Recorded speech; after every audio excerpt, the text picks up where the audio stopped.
সারা জীবন দেখবেন স্লোগান দিতেছে যে মুসলিম বিশ্ব ঐক্য করো, আমরা সব মুসলমান এক হয়ে যাব, সব মুসলমান এক জায়গায় এক কাতারে কাঁধে কাঁধ মিলিয়ে আমরা দিনের জন্য কাজ করব। যখন আমরা 26 তারিখ ডাক দিছি ফিলিস্তিনের পক্ষে আমরা দাঁড়াবো, বলতেছে ও 1 টাকা আসার জন্য দেওয়া যাবে। এখন বললেন স্বাভাবিকভাবে স্বাভাবিক হিসাব করেন, যারা বলতেছে আমরা সব মুসলমান এক জায়গায় হয়ে যাব, তারাই আবার বলতেছে ফিলিস্তিনের পক্ষে আসুক আর যেই পক্ষে আসুক, পীর মুরিদির পক্ষে যেগুলো থাকবে এগুলো ঢাকায় ঢুকতে দেব না। এখন বলেন, একদিকে বলতেছে যে আমরা সব মুসলমান এক হয়ে যাব, আরেকদিকে বলতেছে ওদেরকে ঢাকা ঢুকতেই দেব না। মুখে একটা অন্তরে একটা, নাম কি? মুনাফিক। বলেন নাম কি? মুনাফিক।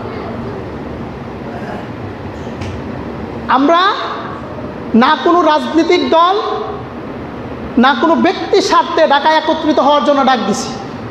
আমাদের পীর মাশায়েখরা যারা ছিল সবাই একত্রিতভাবে পোষণ করছে, আমরা সমস্ত পীর মাশায়েখরা একত্রিতভাবে আমরা ঢাকায় অবস্থিত হব, ফিলিস্তিনের পক্ষে আমরা কথা বলবো, ভারতের নির্যাতিত মুসলমানদের পক্ষে আমরা কথা বলবো। মুসলমানরা যেই জায়গায় মায়ের খাইতেছে আমরা পৃথিবীর মানুষদেরকে দেখিয়ে দেবো যে আমরাও মুসলমানরা ঐক্যবদ্ধ। আমরা মুসলমানরা কি ঐক্যবদ্ধ, যে আমরা আছি এই জায়গায়, তা আমরা একত্রিতভাবে আসি, তোমাদেরকে সাপোর্ট দিচ্ছি। এখন ফিলিস্তিনের পক্ষে ঢাকায় আসবে, এটাও তাদের ভিতরে জ্বালা পোড়া শুরু হয়েছে। কালকে রাত্রে ওরা ঘোষণা দিল যে ঢাকার ভিতরে কাউরে ঢুকতে দেবে না।